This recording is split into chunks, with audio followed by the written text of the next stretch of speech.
क्या आपके भी घुटनों में कट कट की आवाज़ आती है, साथ में आपके घुटनों में हमेशा दर्द बना रहता है?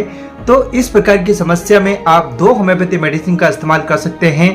पहली मेडिसिन का नाम है सिम्फाइटम ऑफ। इसको आप 200 पोटेंशियम में लेनी है, 2 बूंद डायरेक्ट टंग पर सुबह शाम लेना है। इसी के साथ में एक टेबलेट जिसका नाम है न्यू ऑर्थो पावर, बहुत ही इफेक्टिव टेबलेट है। इसमें 2 प्रकार की टेबलेट आती है, एक छोटी और एक बड़ी। दोनों में से एक एक टेबलेट लेनी है सुबह शाम, खाना खाने से 30 मिनट पहले।